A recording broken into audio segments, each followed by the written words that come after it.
you know, essentially, Cause Brian Donnelly could have said, yeah, let's run with this, let's like collab, or say, you know, this is misleading, which is essentially what he said. But either way, Slawn was going to win. Yeah, you're going to get an answer. And I think it was a real shock to the art world to understand what kind of community or like the amount of people or draw that Slawn brings in. Yeah. And this new generation of collector, this new generation of like this new audience that's come through, right? Which is essentially all internet based anyway. Yeah. Right. And that's why I changed my point of view of being like, not even like falling into the realm of like some of the old heads that I've worked with or some of these graffiti writers, especially graffiti writers, more than like contemporary artists that I work with who seem to have a problem with it, right? They look at it and say like, well, you know, he's biting like a graph style, a throw up style.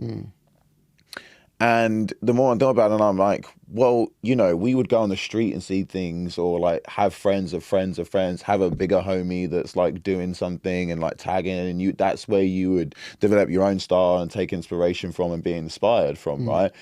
But Slawn's from a generation, he's 26, dude. He's from a generation that swipes on his phone. Yeah. His inspiration comes from everything globally. Yeah. So to think that, you know, he's not going to get some sort of element of someone else within that is ludicrous to think. It's deluded to think that, like, you know, he's going to have like some sort of complete originality, but he's eventually, you know, developed that into his own. Yeah. Right, and so I try and tell these old heads that, and I also find it incredibly ironic that from guys and women who have essentially come up through a disruptive medium, which is graffiti, and like, you know, 30, 40 years ago being shunned by traditional galleries, and you still in some parts of the day and some institutions do. But like, you know, have spent all this time being disruptive and then finally have like been accepted and it's become a bit more of the status quo now, right? That they want to have a go at a kid who is literally being equally disruptive within his own right, within his own generation. And arguably has his own integrity as well. Like, I've spent time with him and seeing him, and he's not a complete yes man. He's not saying yes to everything. He pick and chooses what he wants to do and what he feels comfortable with. And, you know, he's also a self-proclaimed troll before he's an artist, which I find amazing because it becomes all conceptual at the end of the day. And like in the how we receive information, which is through the internet, a lot of people receive it, especially that audience. It gains traction. It's not just the pieces that he's painting, and I also feel like the pieces that he's painting, he's arguably like looking to progress that. And I feel like he has progressed a lot from what he was doing before. Like, he's changed. You can see it. And that's through experience and, you know, wanting to expand as an artist. I definitely see that within him. He went and then did a hot air balloon. Yeah. But yeah, going back to the cause thing and the pool of like the community, I think that really shot the art world, right? You know, Cause said something and then people went at him straight away. And I think a lot of the art market then was just, a lot of the art world was just like, oh, fuck. It's almost like a few years ago, Kai Cenat was going to give away a PlayStation in the middle of New York. Yeah. And he warned the city. He was like, hey, you might want to get police down there. Yeah. And they're like, for this internet kid? Nah, don't want to get the police. Dude, full-blown riot. He got smashed in the face with fire extinguishers.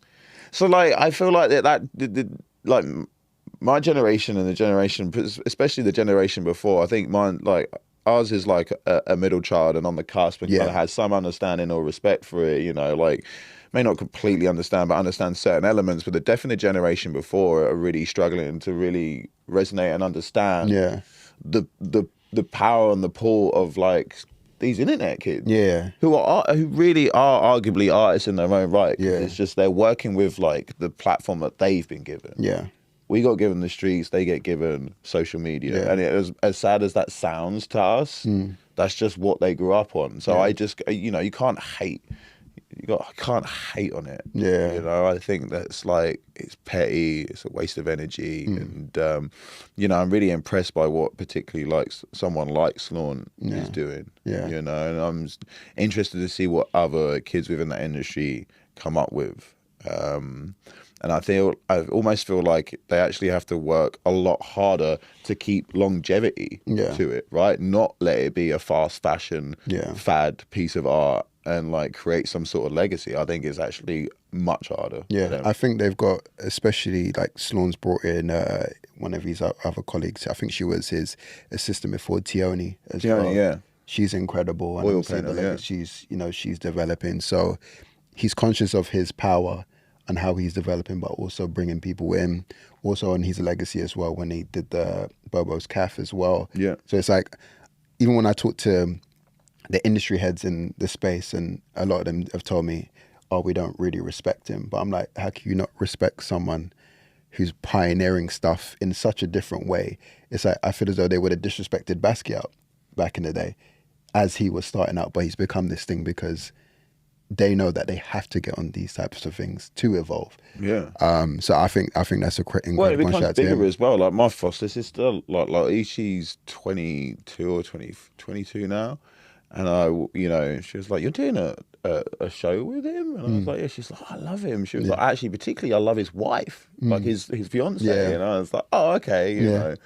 Because my sister's like young mixed race girl, and like I feel like I was just like, that's interesting to see the reach. But again, it's like then you want to hope that people don't just tokenize him in certain spaces as well, like they did with Basquiat. Yeah, I don't think they are with him. I think I don't, but like it's just like something always to like to be conscious of. Conscious of, like, because like I say, like again, like numbers don't lie when the majority, black artists only hold less than 5% of a market, and it's just that's the thing that I like kind of want to focus on and fight.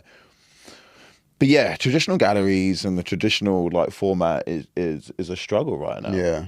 Because you also have like external factors, war, the blow up of AI. Because I know a lot of investors, a lot of people that spend money on art have saved their money to invest into AI technology and waiting for that bubble to burst. And just the way the economy is in general, I know it sounds so cliche, but it has a direct effect on art. Interest rates going up. People think like, well, I'd rather have a roof over my head than a picture on my wall right now.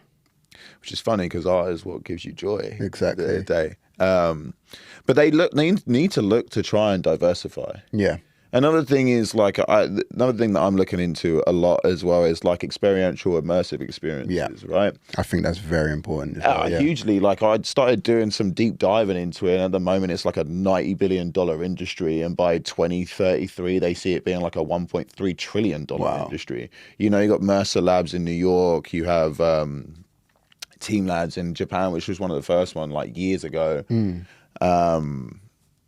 But like I feel like in terms of like revenue and like generating money as well, they're like a kind of no brainer. They had the Van Gogh one, which I think was half a flop, but was also generating millions in ticket sales, and it's such a simple projection for mapping, like immersive experience, like just the potential there for something more immersive, because obviously people are not shocked as well, like even coming from street art and murals, like that is not as exciting anymore. It just becomes kind of the norm. Like people want the next thing, right? Things they can touch, things they can be a part of, smell and as well. unfortunately things they can take Instagram photos with. Exactly. I've seen many chicks love that for their background, say I was at such and such place. But it's trying to find a balance, right? Another artist that I always like try and put people on, and I'm not necessarily a huge fan of her actual physical art, but again, same as like with Slawn, sometimes it goes beyond. It's like more about like, what are you doing conceptually that I find like super impressive? And trying to like bridge your art and your integrity with business, and actually make it like something sustainable for yourself. Is CJ Hendry. She's the one who does those sketches, and she did the crowns. She does like crowns. She does pencil sketches, but she like, and I also love the fact that she like generates like a lot of money in sales through like some of her work and like immersive experiences that she does, but then she just piles it all back into the next project. That's a real artist to me. Like, does enough to survive and keep care of everybody around them, but like then takes that and then just pumps it back into their own project. But the fact that like you know, I really love this idea that every time she does like some sort of event or exhibition or installation piece, it's always the interactive installation piece that is the focus, Yeah. is the number one focus, because it draws all the attention. And these pieces, these like pencil pieces that she's done, these like sketches, hyperrealism, and you know, it's personal opinion, but I struggle with a lot of hyperrealism artists just because I'm like, I buy the photo. I like things that have like a little bit of texture or a little bit of like emotion to them, right? Like Connor Harrington or something like that, something that's not necessarily so clean. But that becomes the main focus, and then the sketches are secondary to that. But they become desirable because of this primary thing, which is like the interactive space, right? And then it's very smart in terms of like markability, is that she has things that you can buy for like $5 to $20 to like then the print, and then something for like $100. Then she has the print that's like almost 1,000. And then it's like she has little sculptures that it just. There's a range, right? So it's accessible for everybody. Yeah. But not only that, the event or whatever the thing she does is for free. It's not ticketed. It's like you can go there and do it. Like when she did this place in Dumbo and she had the whole thing like a bouncy castle. She did the Kef Dunes thing recently, and I went to that, and you had to kind of sign a waiver, and you're jumping all over this thing, and it was kind of a mock on Jeff Koons, who I can't stand that guy anyway. I can't stand his work, but I just like that. It's playful and fun. Yeah. You know, and she does it without a gallery. Yeah. It's all self-funded. Which is so insane. And I think she's taken I always say it's like the Apple model sort of thing. It's like you go in the Apple store, it's free, but you get to touch the product, you get to buy something that's accessible, and eventually you will buy the MacBook or the iMac. It's like they get you at the smallest figures. Same thing with Lego. It's like you have the entry level piece, like making art accessible, making these products accessible. So I see her model and actually understand how she's building that out. No, you're totally right. You're right. That is like the Apple model. Do you think like artists need to be business people? A lot of the artists I speak to is that they struggle with the fact that, hey, I'm trying to be an artist and stay into my practice, but then I've got to think of the business end. You know, how do they find that balance? Do they need managers, or they need to learn a little bit more about it? I think a bit of both. Again, it goes back to like really just finding out what works. I know it sounds like a cop-out, but what works best for you? So going back to that institutional question we were talking about, it's like, well, where did you come from? What do you do? What's best for you? Like, what's your learning ability? Like, you know, almost like what's your love language, but like in terms of art. And I give you an example, because there's certain people that I know that are incredibly talented. There's so many different levels, because there's people that are incredibly talented in craftsmanship, but maybe not creatively, and then there's people that are creatively very conceptually talented, but like in terms of their craftsmanship they're not. So then they need to look at building a team, right? That people need to look about building a team to people to execute. And then I see like people like I give an example.